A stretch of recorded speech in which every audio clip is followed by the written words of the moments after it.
Bom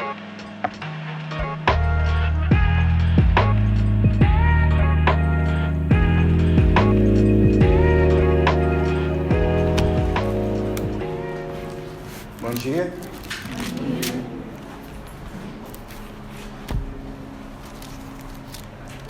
Vamos então dando continuidade à nossa série de sermões no livro de Marcos. Você pode ir abrindo sua Bíblia. Nós estamos no capítulo 15 de Marcos.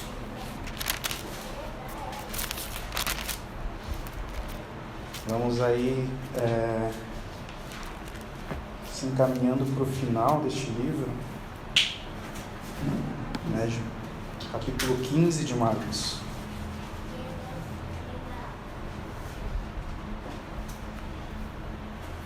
Já podemos aprender bastante, muitas coisas sendo ministradas aos nossos corações através deste livro. E nós vamos então, dando continuidade, hoje nós vamos expor então do verso 16 até o verso 32. Mas antes da leitura, vamos ter aqui uma rápida recapitulação. Estamos observando que Jesus já está se encaminhando para a sua morte, estão ali os últimos acontecimentos antes de sua morte.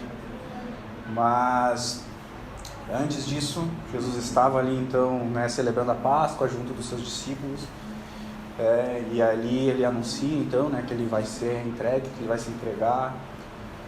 Após isso, Jesus vai para o Getsemane, e ali ele padece já de um certo tipo de sofrimento mesmo mental, de tudo que estava por acontecer.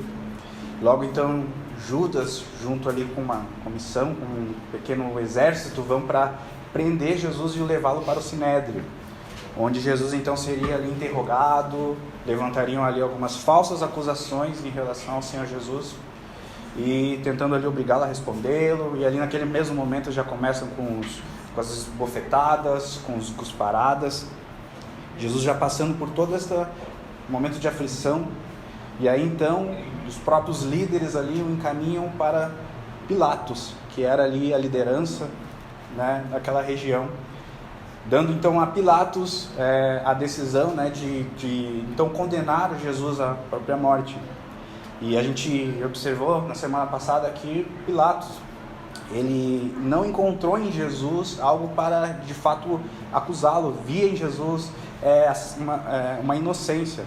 Porém, diante de toda a situação, de todo o alvoroço do povo, de tudo que o povo ali estava clamando, o próprio Pilatos então tem algumas tentativas de livrar Jesus daquela situação, como o próprio fato de colocar Barrabás e Jesus para que o povo decidisse quem seria solto, levando em consideração que Barrabás era um criminoso de certo reconhecimento, todos conheciam o que Barrabás fazia, já tinha homicídios tumultuado no meio do povo. Então, talvez Pilatos ali, observando isso, achou que o povo, não, vamos escolher o Barrabás para ser condenado e Jesus solto. Porém, não é o que acontece. E no final do desfecho de tudo isso, então, Pilatos lava suas mãos em relação a tudo isso e entrega Jesus então para ser crucificado. Então nós vamos, a partir do verso 16, ver a continuidade e novos acontecimentos aqui em relação a isso. Marcos 15, 16. Então os soldados o levaram para dentro do palácio, que é o pretório, e reuniram todo o destacamento. Vestiram-no de púrpura e, tecendo uma coroa de espinho, lá puseram na cabeça. E o saudavam, dizendo: Salve, Rei dos Judeus!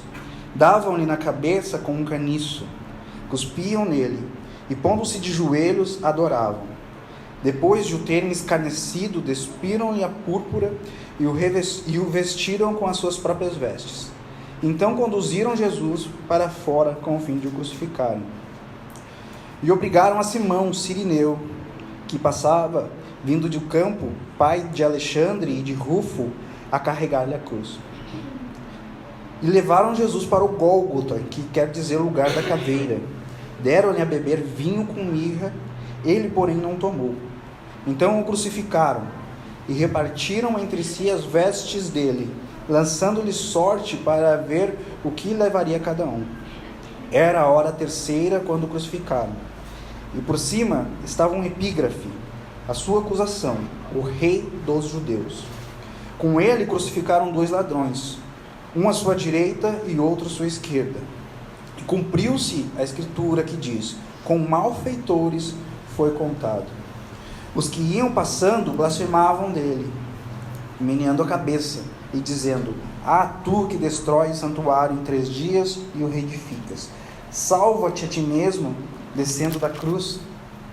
De igual modo, os principais sacerdotes com os escribas, escarnecendo entre si, diziam: salvou os outros e a si mesmo não pode salvar-se. Desça agora da cruz o Cristo, o Rei de Israel, para que vejamos e creiamos. Também os que com ele foram crucificados o insultavam. Vamos orar.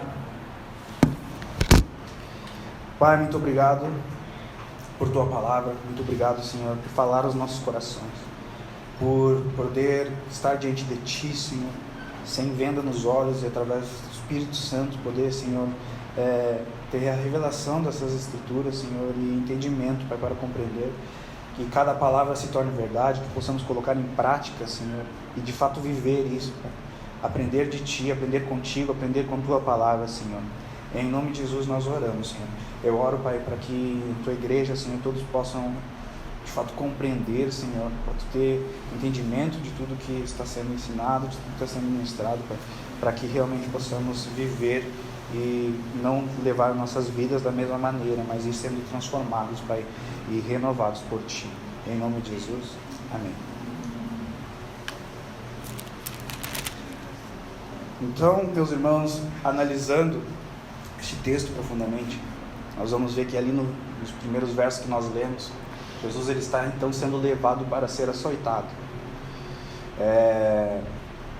No verso 15, que não foi o que nós lemos hoje, mas foi o que finalizou o sermão da semana passada, Pilatos ele entrega Jesus para ser crucificado.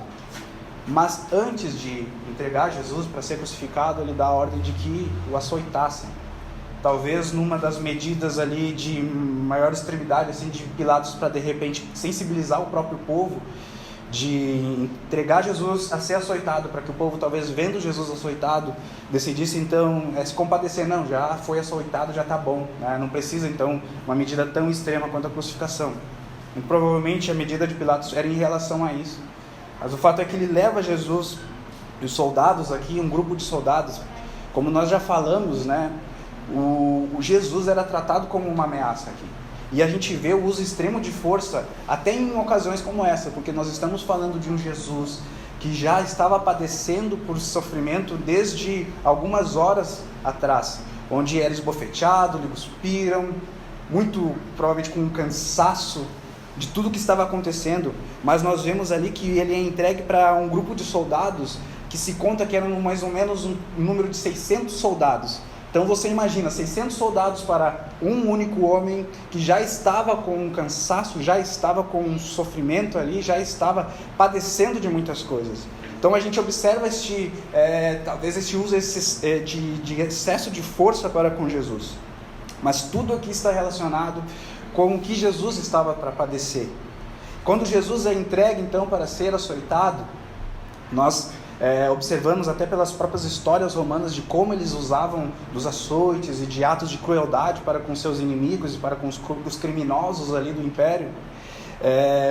Dos relatos que se tem que estes açoites não eram simplesmente com um chicote comum, mas eram com varas que realmente eram para marcar a pele, e eram também com um utensílio que tinha ali em certos tipos de objetos pontiagudos que quando dava na carne, marcava a carne, então quando puxava de novo, realmente arrancava pedaços da carne da pessoa. Então nós estamos falando de algo realmente para machucar, para realmente trazer um certo sofrimento para Jesus. Não era simplesmente ali um pequeno castigo para aprender a lição, não, era para realmente marcar, para que houvesse sofrimento, para que houvesse dor, para que talvez no entendimento deles havia ali um criminoso que deveria então pagar por seus erros. E o que acontece, né? A gente precisa entender uma coisa importante aqui, que como nós já falamos algumas vezes, Marcos ele escreve este livro direcionando para romanos.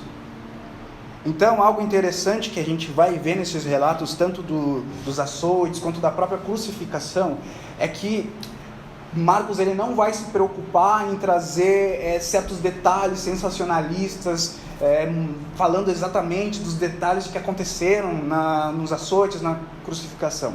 Porque quando se fala para um romano que Jesus foi açoitado e foi crucificado, o próprio romano já tinha muito bem o entendimento do que havia acontecido, do sofrimento que Jesus havia passado. Porque para um romano isso era muito comum.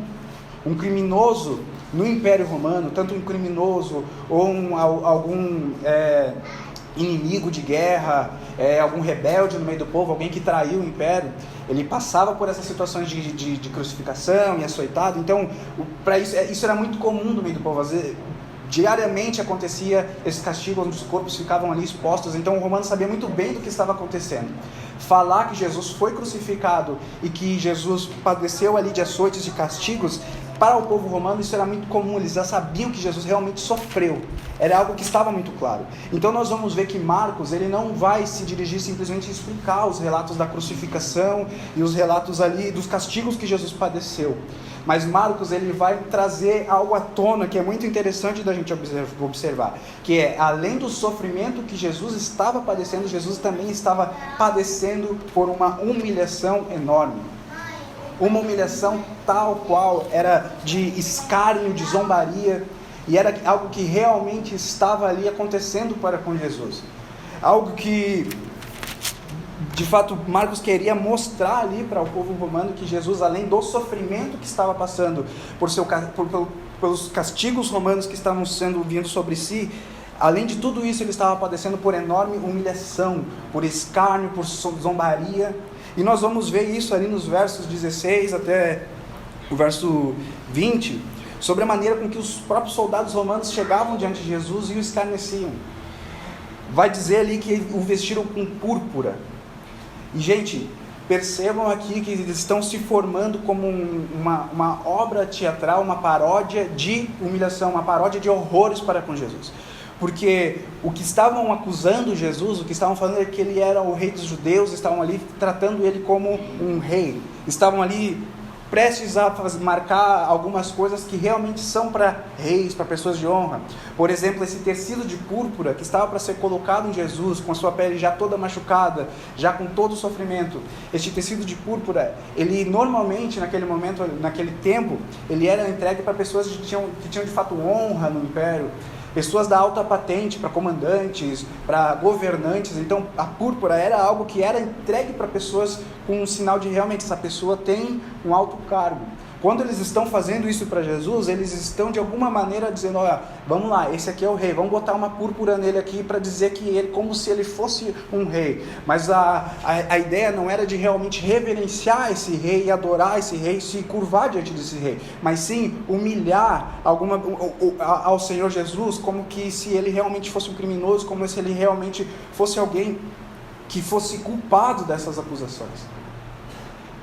E no decorrer dos relatos, vão dizer que eles vão prestar ali suas reverências, vão chamá-lo salve o rei dos judeus.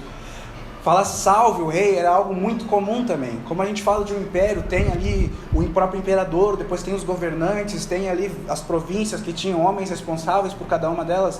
Então era muito comum de que realmente as pessoas prestassem ali as suas reverências a estas pessoas, com sinal de realmente, estamos aqui reverenciando o Senhor, estamos aqui nos colocando abaixo do seu governo, abaixo do seu poder.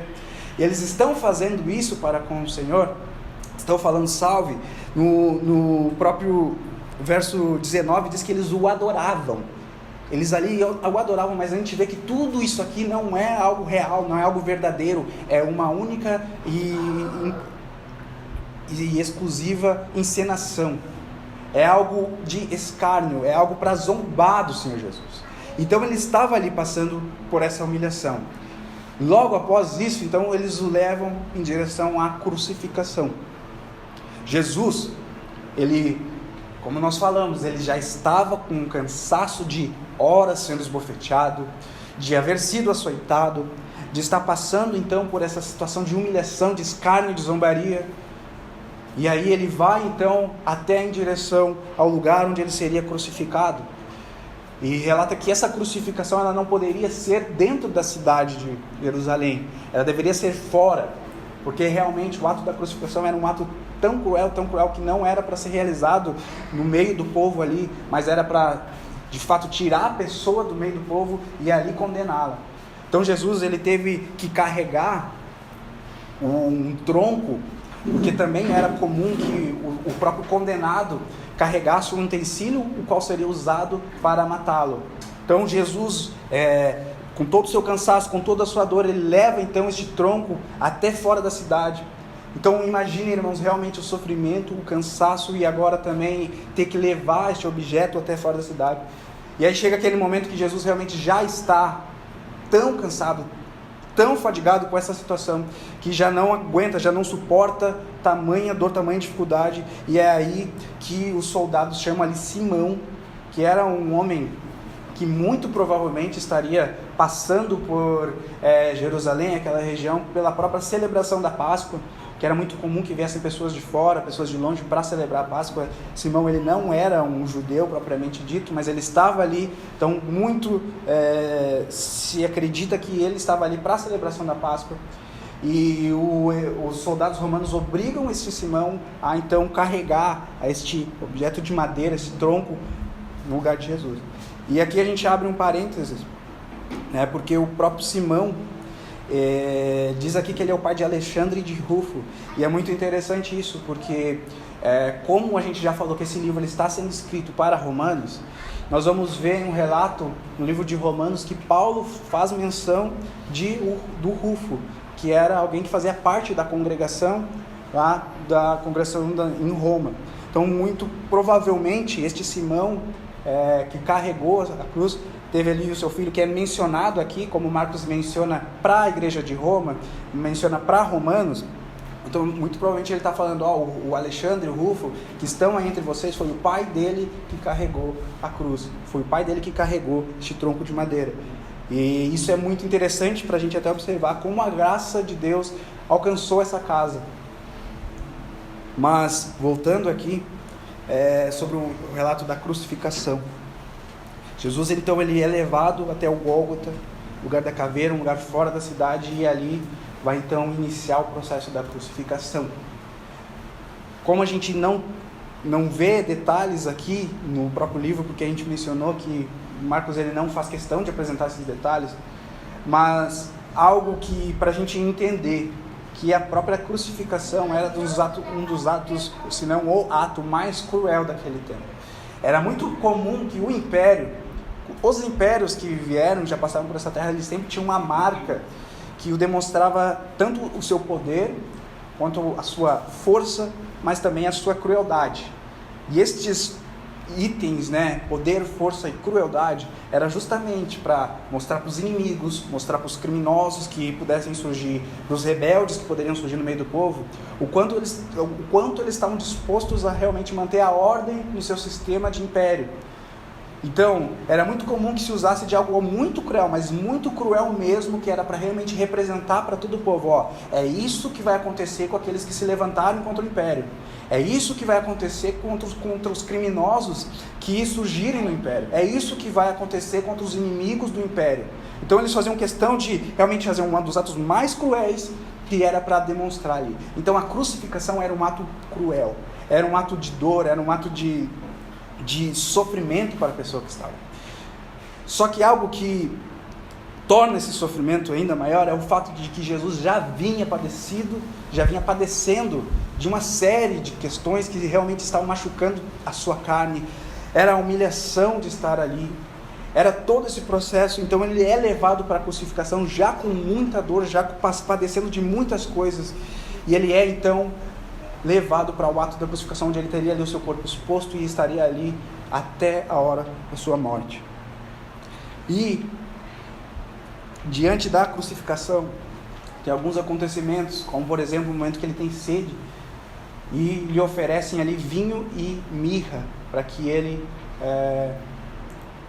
tomasse. E é interessante que o vinho e a mirra, eles são elementos que são de alguma forma anestésicos.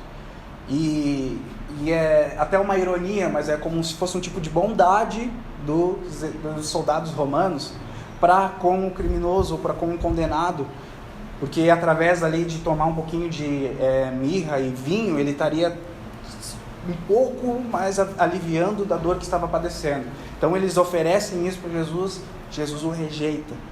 E é interessante essa postura de Jesus, porque nós vemos um Senhor Jesus que estava realmente disposto a sofrer tudo aquilo ali na integralidade de tudo que estava para acontecer.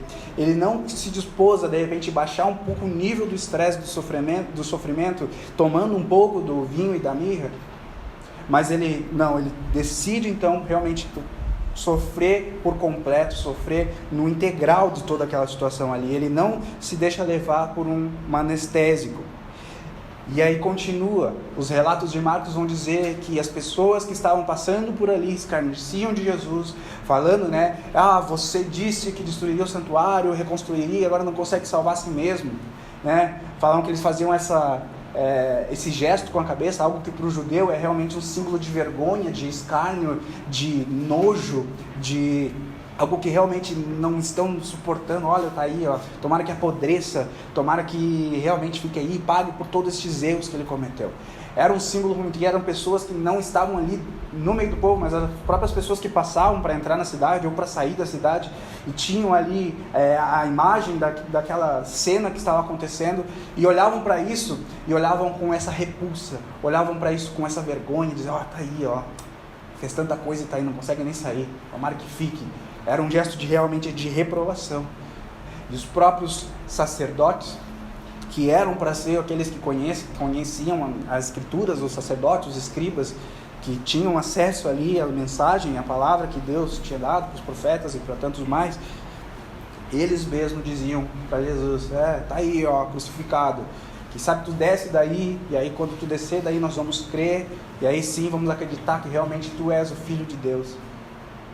Também não numa realmente de desejo de conhecer o poder do Filho de Deus, conhecer o Rei, mas simplesmente num ato também de zombar, de caçoar, de alguma forma demonstrar que tá aí, tá crucificado, tanto fez, tanto falou, tantas coisas disse, mas tá aí, vai morrer crucificado.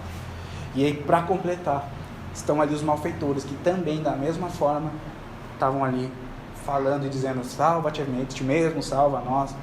Esses malfeitores que depois em Lucas vai descrever que um deles foi ali alcançado então pela graça e diante da sua situação ele se apresenta diante do Senhor e diz, Senhor, reprova o outro criminoso que estava ali, dizendo que os dois haviam realmente errado, realmente estavam pagando por seus erros, mas o Senhor não tinha pecado algum. Então ele clama por salvação e o Senhor lhe promete isso. Mas todo este cenário aqui é um cenário de realmente dor, sofrimento. E é algo para a gente entender o que estava acontecendo. Tem um texto que traz uma evidência bem clara do que de fato aconteceu, que era até uma profecia que é muito conhecida, e a gente vai ler, está em Isaías, no capítulo 53.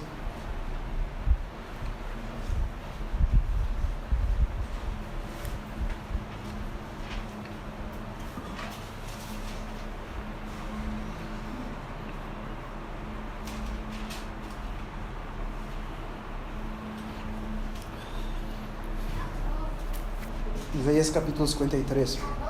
Quem deu crédito à nossa pregação? E a quem se manifestou o braço do Senhor? Porque foi subindo como um renovo perante ele, como raiz de uma terra seca. Não tinha parecer nem formosura, e olhando para nós, para ele, nenhuma beleza víamos, para que o desejássemos. Era desprezado, o mais indigno entre os homens de dores, experimentado nos trabalhos, e comum de quem os homens escondiam o rosto. Era desprezado, e não fizemos dele caso algum. Verdadeiramente ele tomou sobre si as nossas enfermidades, e as nossas dores levou sobre si. E nós o reputamos por aflito, ferido de Deus e oprimido. Mas ele foi ferido pelas nossas transgressões, e moído pelas nossas iniquidades. O castigo que nos traz a paz estava sobre ele. Pelas suas pisaduras fomos sarados. Todos nós andamos desgarrados como ovelhas, cada um se desviava pelo seu caminho, mas o Senhor fez cair sobre ele a iniquidade de nós todos. Ele foi oprimido, mas não abriu a boca. Como um cordeiro foi levado ao matadouro, e como ovelha muda perante os seus tosqueadores, ele não abriu a boca. Da opressão e do juízo foi tirado. E quem contará o tempo da sua vida? Porquanto foi cortado da terra dos viventes, e pela transgressão do meu povo foi ele atingido. E puseram a sua sepultura com os ímpios, e com o rico na sua morte. Porquanto nunca fez injustiça, nem houve engano na sua boca. Todavia ao Senhor agradou moê-lo, fazendo enfermar. Quando a sua alma se puser por expiação do pecado, verá a sua posteridade, prolongará os dias, e o bom prazer do Senhor prosperará em sua mão. Até aqui. Uma coisa, gente, para nós ter um entendimento mais profundo de tudo isso, é que todos esses acontecimentos, por mais que a gente faça questão de falar do sofrimento de Jesus, da humilhação que Jesus estava passando, e também do ato de crueldade em si que estava rolando para com Jesus, nós precisamos entender que tudo isso, ainda com toda essa maldade e corrupção humana, de estar ali condenando uma pessoa que era inocente, e não só um inocente, mas também o próprio Jesus, o Filho de Deus, alguém que de fato era rei. A gente olha para isso, realmente sente realmente um certo tipo de desconforto, porque isso é algo doloroso de se ver. Se a gente visse qualquer pessoa, né, que estivesse passando por isso, né, sendo uma pessoa talvez que cometeu de fato ali crimes, todos nós talvez sentiríamos ali um certo tipo de que isso, cara, para que tanto? Mas estamos falando de Jesus. E analisar isso, um Jesus que, alguns textos atrás, como nós mesmos lemos, fez tanta coisa. O próprio livro de Marcos faz questão de mencionar grandes acontecimentos do que Cristo havia feito, de cura, de milagres, de transformação de vidas. E agora olhar para esse Jesus, talvez, se a gente não tiver entendimento, vai parecer, mas nos dá a cara de derrota. Parece que Jesus fez tanto, mas chegou neste momento aqui, parece que há então algo que afetou a história, e parece que agora Jesus cansou e foi derrotado ali. Mas é interessante a gente pensar que tudo isso que estava acontecendo aqui já fazia parte do plano eterno de Deus, e dos propósitos que Ele tinha para a salvação, da minha e da sua vida. É interessante a gente pegar e pensar nisso, gente, de fato de saber que de Deus foi o próprio Deus que estava irado, e talvez uma das coisas que a gente vai ver que realmente pesou em toda a situação, além do sofrimento que Jesus estava passando, além da dor e da humilhação que Jesus estava passando, algo que realmente vai talvez trazer mais peso para tudo isso, é da ira de Deus, através de tudo aquilo que estava acontecendo ali, porque o Deus estava ali saciando da sua justiça para com o pecado. Deus estava ali marcando naquele ato ali que realmente o pecado que houve na humanidade, o meu e o seu pecado precisava ser pago, e Jesus estava ali pagando, como um inocente, como alguém sem pecado, sem mácula, Ele estava ali pagando por isso, pagando pelo meu pecado, pelo seu pecado. Deus, Ele providenciou tudo isso, e a gente vai ver em toda a Bíblia Deus relatando, falando o que estava para acontecer, desde mesmo ali na queda do homem, Deus já falando do que iria acontecer no porvir, falando também, levantando o sacrifício dos cordeiros e do sangue que deveria ser aspergido no altar, tudo isso com uma espécie de símbolo do verdadeiro cordeiro de Deus que viria para tirar o pecado do mundo. E é isso que está acontecendo. Não há uma derrota aqui, não há uma queda de Jesus e do seu poder, mas sim o plano de Deus para a consumação da salvação para mim e para a sua vida. Então há isso sim, e é interessante, gente, porque todos nós sabemos disso. Eu acho que talvez, se alguém não souber disso na sua integralidade, saiba, tenha pelo menos um pouco de noção disso, que Jesus de fato veio para salvar. Eu sei que para nós, na nossa cultura mesmo brasileira, é muito, muito comum essa ideia de, Jesus morreu por ti, né? Nossos evangelismos, nós vamos lá e falamos para a pessoa, e em algum momento do próprio evangelismo nós vamos dizer, meu irmão, Jesus morreu por ti, Ele quer te salvar, Ele quer perdoar os seus pecados. E é muito comum, então todos têm essa noção. É muito comum a gente ver os crucifixos nas paredes, as camisas estampadas com uma cruz. É muito comum tudo isso, porque realmente a imagem da cruz de Cristo, a ideia de saber que Jesus foi crucificado no nosso lugar, realmente causa um peso no nosso coração, e de fato causa aqui talvez um desejo de realmente se arrepender, entender e querer entrar para este amor e entrar para esta graça.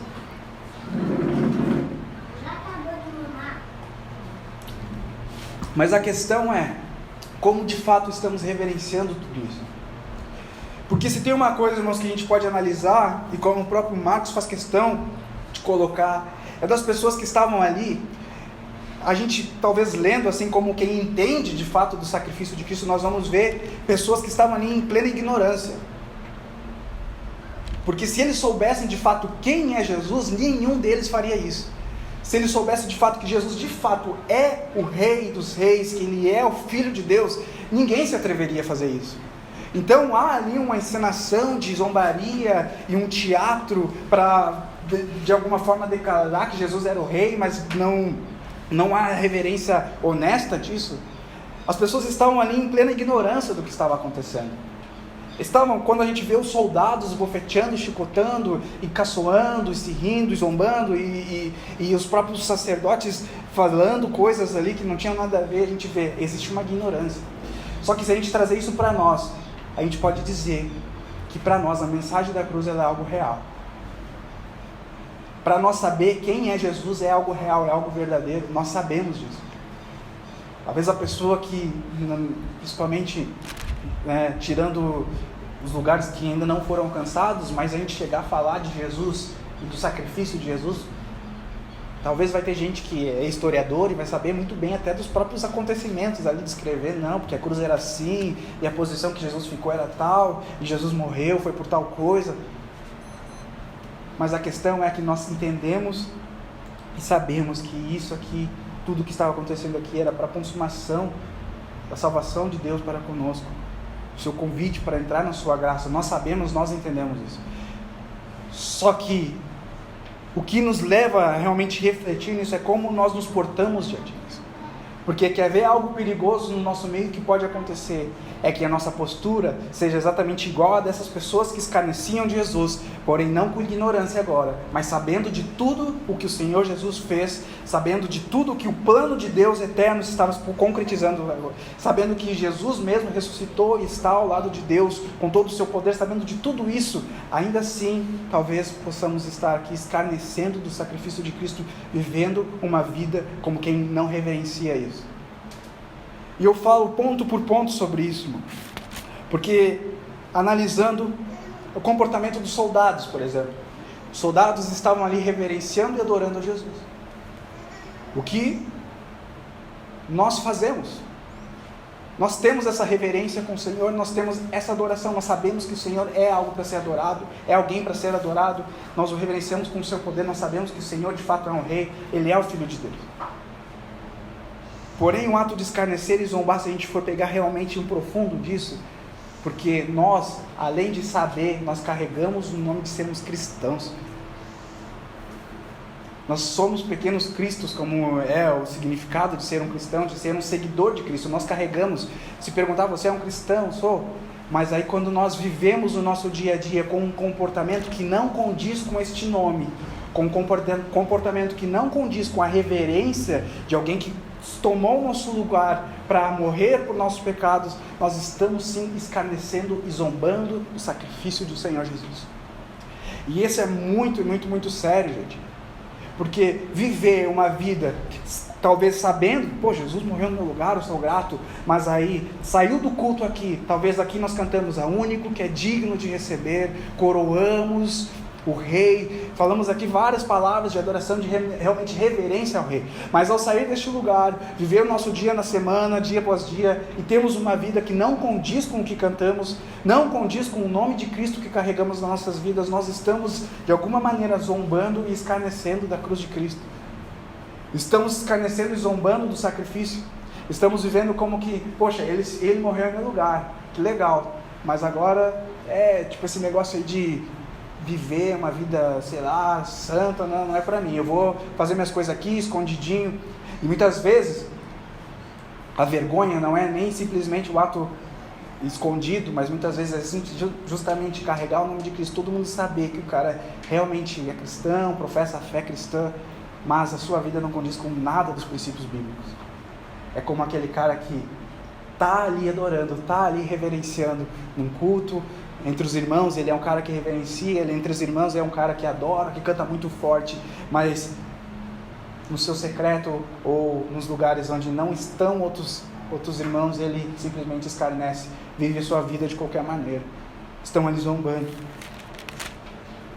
É como um dos sinais que a gente vê aqui em todo este relato, que Jesus ele era declarado rei.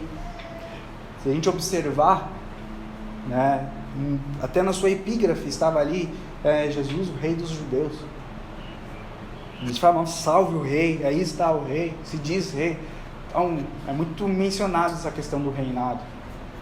Nós hoje, com entendimento, sabendo, né, sobre essas questões do sacrifício, nós muitas vezes cantamos e realmente declaramos sobre este reinado do Senhor para as nossas vidas. Mas, se a gente analisar de forma mais profunda sobre o que é um rei, a gente pense num rei, muitas vezes a gente vai pensar justamente num alguém cheio de formosura, de glória ali, com a sua coroa de ouro, com seu cedro, sentado num trono, com seus súditos, com seus exércitos, com seus palácios, né? E a realidade é que muitas vezes fica difícil de nós realmente compreender a questão do reinado, porque na nossa realidade não é algo comum. No nosso tempo histórico agora não é algo comum um rei, né, com este poder assim de ter ali as suas vestes reais, a sua coroa, seu cedro, um trono gigante e vários súditos. Nós não temos total dimensão disso, porque talvez até uma realidade próxima seria ali no Reino Unido, né, com a rainha, mas mesmo assim não é algo que se aproxime de fato do que a gente analisa muitas vezes nos tempos históricos das monarquias. Então às vezes se torna um pouco difícil. Mas uma característica de um rei, de um reinado, é justamente o governo. É justamente o governo. A gente vai poder analisar que essa questão, a característica de um rei é o governo. Quando nós vamos ler as histórias dos reis de Israel, eles vão ali falar do governo do rei, e ver, né, no próprio livro dos reis, fala sobre os reis aprovados e desaprovados por Deus, e ali o seu governo. Então é interessante a gente pensar nisso, sobre essa questão do rei e do governo, porque para a gente falar que Jesus de fato é o nosso rei, nós temos que ver se realmente ele está governando as nossas vidas. A gente pode muitas vezes dizer, não, ele é o meu rei, a gente canta teu é o reino teu, ou muitas vezes, não, o Senhor, usar a camiseta lá, né, the king of king, não sei o que, e eu sou filho do rei, né, muito comum, mas de fato o Senhor ele está governando a sua vida. E é interessante porque aquele que vive falando que existe um rei, mas na sua conduta ele age como se rei não o estivesse governando, dando propósito, da mesma forma com que estes soldados aqui estavam escarnecendo, dizendo que ele é um rei, mas faziam isso somente da boca para fora, não de fato respeitavam como um rei, honravam como um rei. Essa é a mesma conduta daquele que diz que Jesus é o seu rei, mas a sua vida não condiz como alguém que é governado por Jesus. E é doido isso, porque é muito comum, muitas vezes a gente se perde nisso, de achar que não, Jesus é o meu rei e tudo mais, mas aí a gente vai ver para a postura e a conduta na vida, no dia a dia, não condiz com nada de alguém que realmente é de fato governado por Cristo. E aí a pergunta que fica para nós é: o que governa as nossas vidas? Quem de fato é o nosso rei? Quem de fato está reinando sobre a sua vida? Muitas vezes são coisas muito superficiais, como a internet, a rede social. Muitas vezes são coisas, não, é o trabalho. Muitas vezes, não, é o meu futuro, é os meus sonhos. Eu estou fazendo tudo aqui buscando o que vai vir lá para frente. São coisas assim, da rotina, do dia a dia, algumas coisas que muitas vezes não são nem tão importantes assim. Mas existe de fato um rei. Jesus é o rei. Você, eu e nós, todos nós entendemos que Jesus é o rei, nós não estamos na ignorância, nós sabemos. Agora, se o nosso comportamento não vier a condizer com aquilo que realmente traz o governo de Cristo para as nossas vidas, nós simplesmente estamos aqui zombando do reinado do Senhor. Estamos vivendo como quem não está nem aí para este governo. Estamos declarando com a nossa boca que Ele é o Rei, dizendo salve o Rei, reverenciando o Rei, mas no nosso coração não há rei nenhum, é o nosso próprio ego. E um outro ponto também muito interessante, que a gente vê no comportamento aqui das pessoas que estavam ali zombando, é o comportamento dos próprios sacerdotes.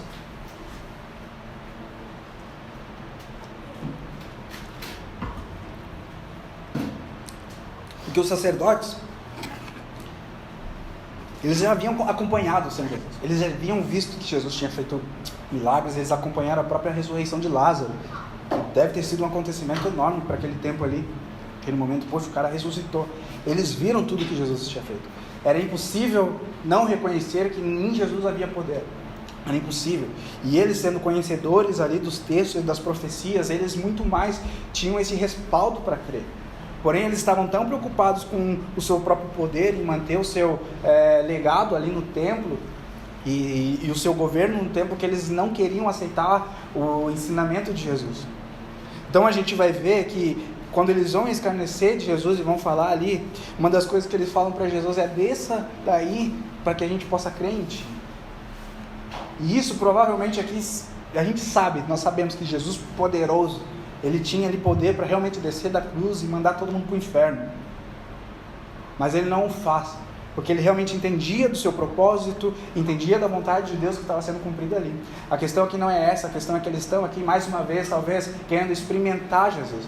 Como muitas vezes a gente viu que eles chegavam com perguntas maliciosas, que eles chegavam com algumas afirmações e colocações para de alguma forma pegar Jesus de uma forma ou de outra. Eles estão aqui fazendo isso aqui mais uma vez.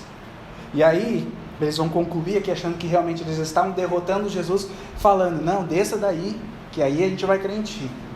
Mas isso aqui não era verdade. O coração deles estava longe. E isso traz um ensinamento para nós também. Porque quantas vezes a gente não se relaciona com o Senhor, entendendo o seu sacrifício, entendendo que realmente é uma porta aberta para o relacionamento com Deus, mas muitas vezes é pelo interesse. É como se dissesse para Jesus: Jesus, faz tal coisa, porque aí sim eu vou poder manter minha vida devocional diária contigo. Eu vou esperar Jesus fazer esse milagre financeiro, porque aí sim eu vou poder estar com Jesus e falar com Ele diariamente. Eu vou esperar Jesus dar o carro para mim conseguir ir no culto todo domingo. Eu vou esperar Jesus fazer tal coisa. Então, Jesus, faz isso, porque daí sim eu vou poder crer que Tu é poderoso. Cara, isso não é verdade, porque todos nós temos experiências e ouvimos experiências e temos testemunhado do poder de Deus. E a questão aqui não é simplesmente o poder de Deus e o quão grande Ele é para fazer as coisas. Ele é poderoso para abençoar a nossa vida financeira, Ele é poderoso para abençoar todas as horas da nossa vida. A questão é que se nós estamos nos relacionando esperando, não, Jesus vai fazer isso e aí depois eu vou dar algo em troca para Jesus, cara, não é assim. Jesus, de fato, ele não está esperando algo em troca, não é uma troca. Ele vai fazer isso para você, aí depois você vai poder então crer. Ele vai poder ter o seu ato milagroso, o seu ato poderoso, e aí depois você tem liberdade para crer ou não crer. Não é assim. Isso não é um relacionamento verdadeiro, isso é uma troca, isso é um câmbio. E eu falo que quem tem no seu coração isso, precisa realmente examinar e ver aonde precisa ser transformado. E eu falo, quando eu estava aqui estudando, preparando esse sermão, eu estava analisando algumas coisas e realmente penso que às vezes, por descuido, uma coisa e outra entra no nosso coração. Muitas vezes, a gente analisar, quem conseguiria dizer que de fato, pô, Jesus governa cada área da minha vida? Esse é o que a gente tem que correr para que realmente Jesus governe, porque sempre que deixamos de manter o Senhor Jesus no governo como nosso rei, estamos ali nos afastando, dizendo que Ele é nosso rei, mas não vivendo sobre o seu reinado. Toda vez que nós o adoramos, o reverenciamos, mas na nossa vida diária não vivemos uma vida que condiz com isso, estamos escarnecendo do nome do Senhor. Estamos fazendo mau uso deste nome. Toda vez que estamos aqui orando, esperando, eu vou esperar Deus fazer tal coisa, para depois eu começar a fazer isso, para depois me envolver mais com as obras da igreja, para depois me envolver mais na minha vida devocional, nós estamos ali praticando um ato exatamente como dos sacerdotes, que é aquele lance da incredulidade. Não se trata de ver o poder de Deus. Cara, o poder de Deus ele está aí, a gente já tem testemunhado isso. Mas está sempre buscando mais um motivo para fazer e tal. Não quer se envolver, não quer realmente crer em Cristo. Não quer ter uma vida fiel e piedosa.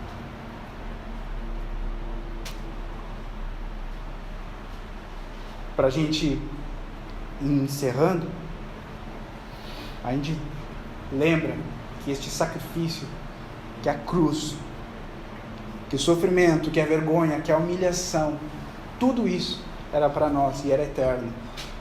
Toda essa dor, tudo isso era para nós. Era o meu e o seu lugar. Tudo isso era para nós, era para mim e era para você. Num ato de graça, num ato de amor, o Senhor vem e toma e faz isso por nós. O nosso comportamento disso, gente, é de levar isso a sério. Em Hebreus capítulo 6 fala algo muito interessante que eu realmente fico muitas vezes pensando sobre aquele que, depois de entender o que Cristo fez e ter de alguma forma se arrependido, mas depois passa a viver nas velhas práticas mundanas. Esse ele está de alguma forma renunciando ao sacrifício, o qual é como se fosse impossível a pessoa voltar atrás. Ele está olhando, depois de tudo que o Senhor fez, depois de ter entendido do seu sacrifício, entendido que Cristo tomou o seu lugar, mas aí ainda assim ele decide voltar atrás. Cara, não tem como ter um novo sacrifício, não tem como. Jesus ele fez esse sacrifício, é um sacrifício de graça, e é para mim e para você ser salvos e ter esse relacionamento com Deus, que a gente possa levar a sério isso. Existe uma dose de seriedade que é preciso para que nós possamos realmente caminhar nesse arrependimento constante. Então essa aplicação, que possamos ver o que governa as nossas vidas, o que tem governado a sua vida. Se não é Cristo, observe bem exatamente isso, para que realmente Cristo seja o Rei, Senhor da sua vida.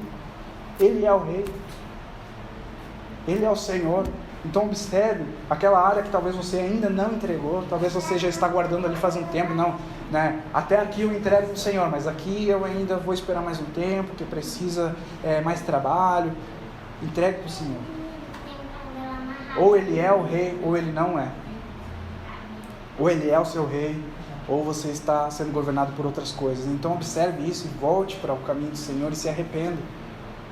Da mesma forma, se você percebe que tem adorado ao Senhor aqui, muitas vezes com palavras, cantando forte, ou muitas vezes demonstrando que é um cristão, mas nas suas atitudes diárias não condiz, a sua vida não condiz com isso, cuidado.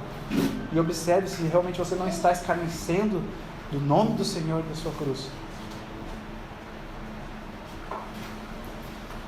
E não deixe que a sua vida relacional com o Senhor seja baseada em trocas. Não espere que o Senhor venha e faça tal coisa na sua vida para depois se envolver de fato no seu relacionamento, no seu devocional com Cristo. Não espere. A base de tudo é que Cristo, Ele é o Rei. Ele é o Rei. Que possamos ter as nossas vidas entregues e de forma reverente e verdadeira, de forma com quem realmente adora o Senhor, possamos aqui, não só aqui como igreja, mas no dia a dia, prestar essa reverência ao Senhor e entender que Ele realmente é o nosso governo. Vamos orar.